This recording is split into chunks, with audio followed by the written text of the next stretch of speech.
Hey, Tuko he's risen indeed. The people in the East are celebrating the rise of their Savior on a Sunday. I called it. Well, let me tell you, my friend, welcome. Let me just tell you, sit down, enjoy your Sunday best.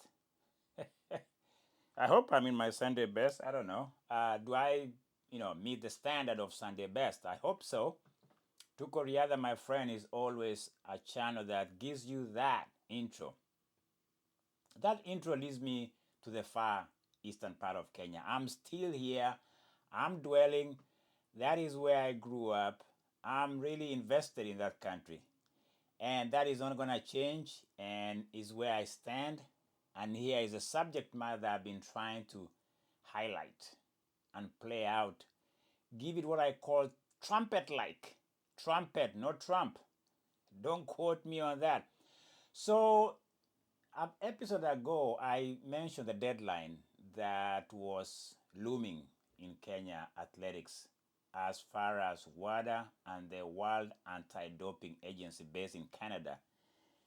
They were reining in, they had given them time, and time came on the 3rd of October. They were supposed to meet either the standard or the consequences of failing to. But there's a reprieve. There's hallelujah in the East. There's celebrations in the streets of Kenya athletics. They were given reprieve. Is risen again in the East. The Eastern people tell you. So we hear that. According to WADA, Kenya has made progress. They were impressed by certain areas of improvement they've done in the infrastructure, in the systems, to kind of find the loopholes in how they can control doping in Kenya and bring it to a level whereby it is not alarming as it's been in the last few years. So we can take a sigh of relief in Kenya. Whew, we survived that one.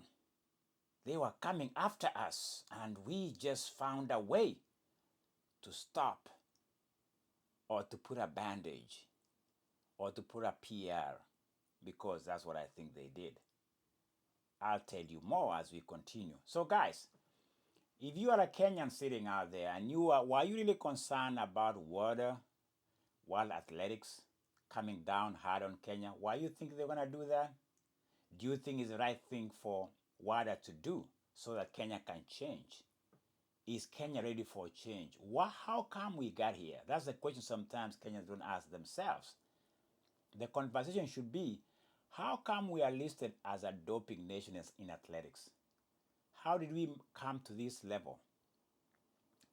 I don't think that's my subject today. But Kenyans will be sticking their chest out and says, we did it. We kind of told the world that we are good enough. Are we good enough? Why did it have to take a presidential approach for WADA to see that we've made progress? Because that's what really happened. The president spoke on the eve of this looming doom and gloom and deadline. When the president spoke, something happened, something seemed to change. Phone calls were made. I suspect, I don't know how these things work, but how did we get here? How do we get these kind of deadlines? It's because the systems in Kenya in general are a disaster. It takes a presidential step up for things to be said to be fixed or to be having a change of course. That is a tragedy of a nation.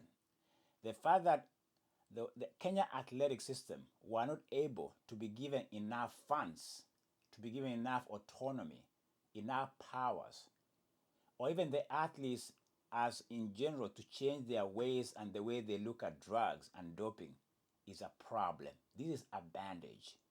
This is what I call a reprieve. The troops have retreated for the next strike because this will not stop Kenyan athletes from doping. If the story I shared with you yesterday is about a young man who heard that some people are using dope, and he went to a chemist, a pharmacist, and was able to purchase that EPO product, this won't stop it. I'm just letting you know. But yes, we can celebrate Kenya as a reprieve. We've conquered. We've told the world that stay away, we'll fix our problems. The president spoke. I suspect there were some funds that were injected back into ADAK, the Kenyan Anti-Doping Agency in Kenya. I suspect money was just flashed out to the world that says, look, we put the money back that we had taken out. That's what they did. It's a PR stunt. Because how come it took those kind of movements? That's the questions I'm asking all the time.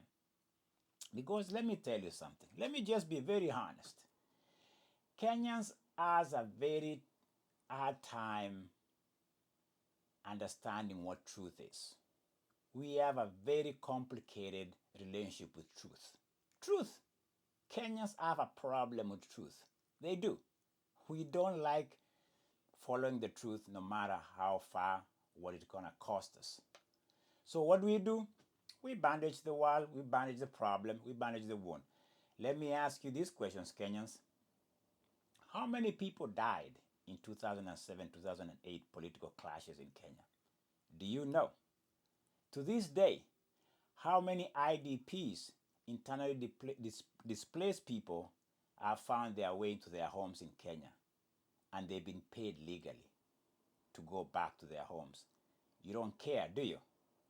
How many young people were shot, killed, abducted last year during the protest in Kenya? Do you care? No, you don't. You move on. You don't care. You just say, let's move on. Tusameane na tuendelee. That's Kenya is. We just plaster through. We just say, it's okay. It's all good. The world should not know the truth because look at us. We can smile. Yes, we can smile to our own demise. And that's what is happening. We know how to play up. We know how to put a story. And that's what they just did with this problem that is plaguing Kenya. This is not a problem that you say you have a deadline and then you get a reprieve and you think it's going to go away. Let me ask you another question, Kenyans. Let me just be very honest with you. The numbers we are seeing in the doping cases in Kenya, do you think they are real? Do you think they're inflated? Let me ask you another question, Kenyans. Who won the elections last time in that country as a president? Do you believe what you see? You see, those are not the easy questions Kenya wants to ask and even try to see whether they can interrogate that question to the very end. Because we're like, we are used to this. We're just having hardships. So we got to figure out the next meal, the next problem. So forget about people who died in the streets of Kenya, the young people. They could be 100, they could be 200. Who cares? The next election is what matters. That's Kenya for you. Truth? Kenya DNA with truth? I don't think we have it that well. Maybe I'm part of the problem. But I'm just trying to be honest here and say, do you think the drug problem, the doping problem in Kenya is going away? Or we're just trying to tell the West, look, West, stay away. Just give us the money, give us the time, give us the resources. We'll fix our problems. Will we? Will Barnabas Korir, the AK, Athletic Kenya's head of the office guy, will they fix that problem? Will they all inflate the numbers? I've always wondered about the numbers of suspensions in Kenya, for instance. Because for me, is that really the numbers we are looking at, or we are looking at victims? The suspensions, are they really legitimate? Have they gone through the due process? Is there transparency to the due process that these athletes were suspended legally and they were heard and they were given time to tell their story of why, or to tell them the truth of how they got there?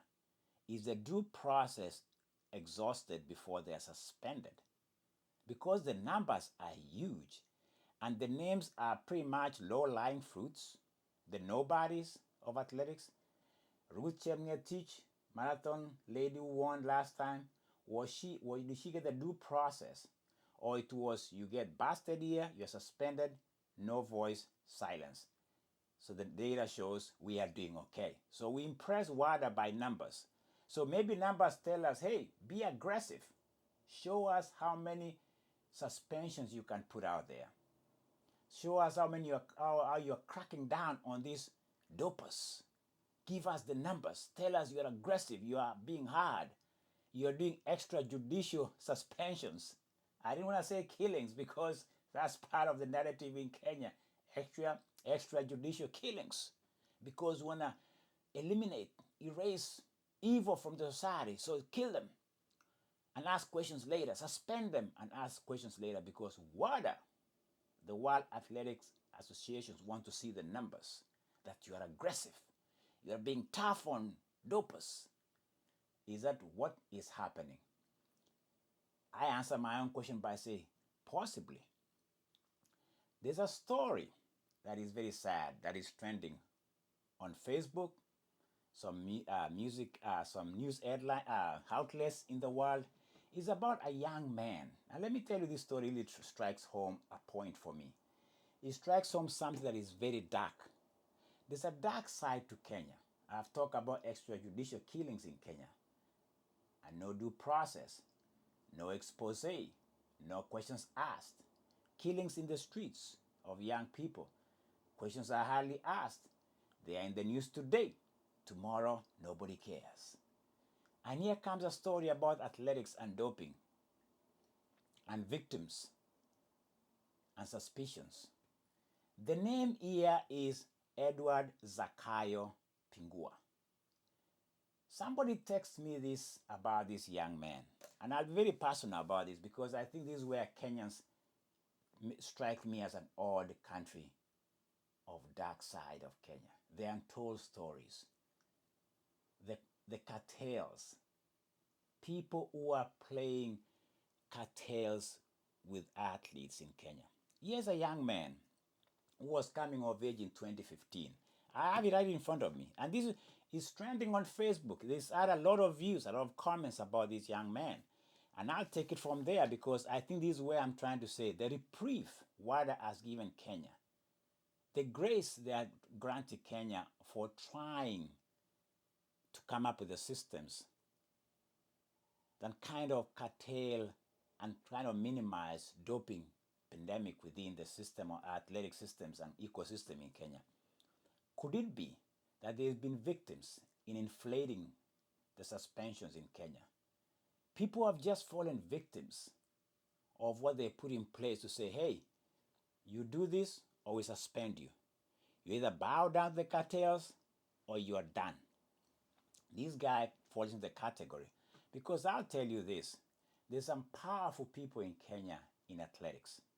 Very powerful people who either you give them a cut, either you pay them somehow for them to be quiet, or they can victimize you. This guy comes into place. So this guy was traveling in Europe at one point. This story goes, right? And I like it. I'll pick it from where he says, he talks of being 2015, he was born to run. I won't tell you the whole story, but you can read it. It's on Facebook. It's about, the name is Edward Zakayo Pingua. I'll repeat that name. So this guy was traveling in Europe.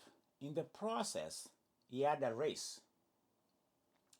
Let me paraphrase. Let me just stop right there and tell you something.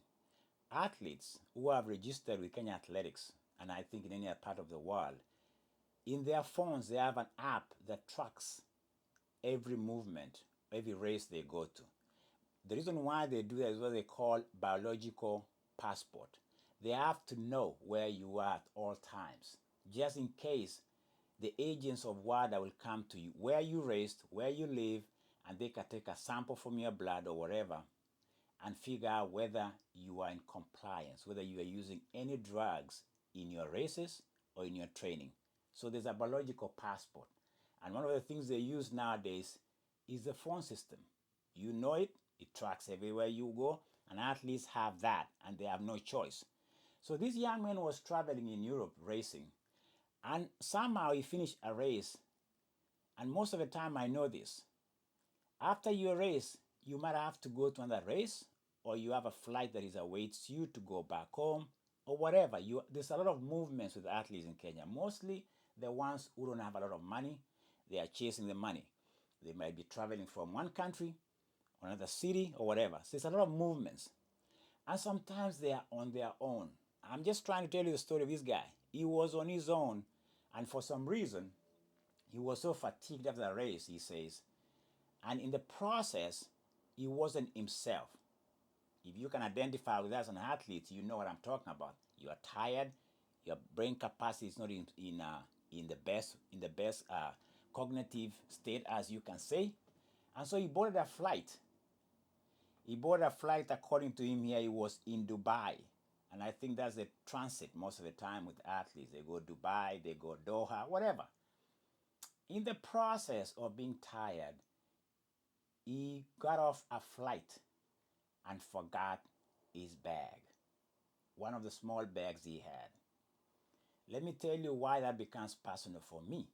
It has happened to one of my children when I was traveling to Kenya in 2019. They had their phone, and while we were getting off the flight in Paris, France, we forgot the phone, or they forgot the phone in the plane.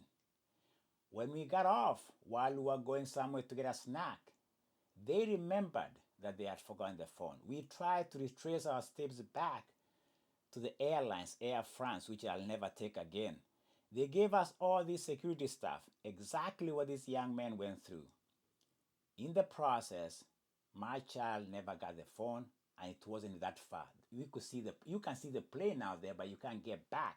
You have to ask through the airlines, and sometimes they just give you all this security stuff, and you can never get your stuff back. That's what happened to my child. That's what happened to this young man, Zakayo Edward. And that's where the shit is the fan for him. I'm just being honest. Because he has lost his phone, the ADAK, Athletic Doping Agency of Kenya, could not track his whereabouts. Right now, without the phone, this Zakayo guy is in big problem. So when he gets back to Kenya, he explains to the Athletics Association of Kenya that he is in trouble because his phone was lost on his flight. They tell him, don't worry about it. That is the first. He was like consoled by that. Don't worry about it. That begins his problem. Kenyans are very good in playing exactly what I just told you. Don't worry about it. They don't want even to know. They just say, and this is where it gets very bad. It gets very interesting for him. Let me tell you what he said that I find very fascinating. It's very Kenyan for me because it happens a lot. So for him, the fact that he has reported the missing phone means they can go back and claim and even accuse him of missing drug testing, which is exactly what happened to him. They say they could not track him, and he has told them up front that once they arrive in Kenya that my phone is missing, people. There's no way. So for him, it's like, okay, here I am. He was one of the training camps in Kenya. So here I am, test me. They tested him, and he was negative. So he thought. So he goes about his business. And one time while he was traveling in Africa, I think he talks of going to Nigeria, doing some marathon, he got a call from his agent. And this is where I start to wonder about agents. He got a call from his agent that he's been suspended because he had missed drug testing. Why? They went back and just used the fact that his phone was not available for them to figure out where he was. He had told them about it. Okay? This is a victim here for me, if that is the story I'm going with. And that's what I'm saying. These numbers in Kenya of suspensions are inflated. They are made up to appease WADA, that we are being aggressive. But if you look at the numbers closely and the athletes closely, they are victims. I agree with this guy. This story, for me, solidifies my suspicions. I've been very suspicious about the numbers. There's no way Kenyans can have so many athletes suspended at a given period of time without due process. Did this guy even get a due process to be heard? No. it becomes even more problematic for him because when he came back and tried to tell them their story, they say it's not our business. This is Kenya. This is an athlete from Kenya. These are officials in Kenya. They are telling him, you are on your own. Do you know what they want from him? Can I be honest? These officials want to be bribed. They want to be bribed so that they can look the other way and say, you know what? You could be a good boy after all. Give us the money. Or you can get a lawyer who might find a way. And by the time you go to a lawyer, this guy, all the earnings maybe he's earned in Europe in this race he's been doing, he'll be bankrupt in 2 days with the lawyers in Kenya. They will run that show until you are bankrupt. Edward Zakayo, to me, I don't want, you can go to Facebook and find his story in details. To me, epitomizes the cartels, the corruption, the system that does not cater to the well-being of athletes. They are playing up to WADA, and yet when you look deep inside, they are victimizing their own athletes. What a tragedy. If this is a true story, which I truly come to believe, is it trending for me? This has become, because I think it came out of this looming deadline. And people are like, looming deadline? What about victims? Because Kenya is very good in photoshopping with the West. Hey, the West, we got this under control. Give us time. They put in the money. They put in a few numbers of victims on suspensions. Who, if you really ask me, they are not even drug users. These people, I suspect, they manipulate some of these samples. The only one I saw the other day was the one I think I said was Cornelius, one episode ago, where you can see what really happened from France and the anti-doping, athletic integrity unit, AIU, that showed us exactly the due process until he was suspended. That is the first of the kind I've seen of the due process. You've had people like even Bernard Lagat who had a due process. He got suspended, he went through the legal framework, he got reinstated. You can see some things that you're like, okay, that's legit. If you look at the 100, almost 200 athletes in Kenya who will be suspended, you ask about the due process, there's none. Everything is, oh, your samples look wanting here, suspended. Oh, suspended. So you have all these inflated numbers, including this guy, Edward Zakayo Pingua. To me, is a victim. And it's a shame to a country like Kenya that claims to be in State House, saying, oh, we're going to be professional in how we approach the system and how we collaborate with the drug agents in Kenyans. They're not collaborating. They are making up numbers. Like they make numbers during elections by rigging. They are rigging again here numbers to impress WADA in Canada. While victims like this guy, he loses a phone on a flight. Did anybody even care to ask more about that phone? No, they didn't. They just say you don't have a phone, which is true to me because I told you my child happened to have lost their phone on a flight. It happens. And that is a story of Kenya for me, my friend. You are a victim of a system. While the system claims to be fighting corruption and drugs in athletics, in the process, they're sacrificing their own athletes in the altar of looking good to the rest of the world. What a country. What a shame. I'm really sad to talk about this. That was Tukoriada, my friend. Hope is risen in your soul, and some should be buried in the bottom of the pit. It's a shame to see people like this young man having a career ruined because of a phone that nobody cared even to listen to his story. Instead, they ran him over and ran him over again, suspend the guy, and he has no legal process or due process to be heard. Shame on you, Kenyans. If it happens under the watch of Barnabas Korir, one day I'll talk to you, Barnabas. And if this guy was never heard, I'll tell you, I know you as a person, you can do better. We can do better, Kenyans. We cannot sacrifice our athletes in the altar of looking good to the West and WADA while we are victimizing our athletes. Tuko riadha, my friend. A sad day for me. Talk to you later.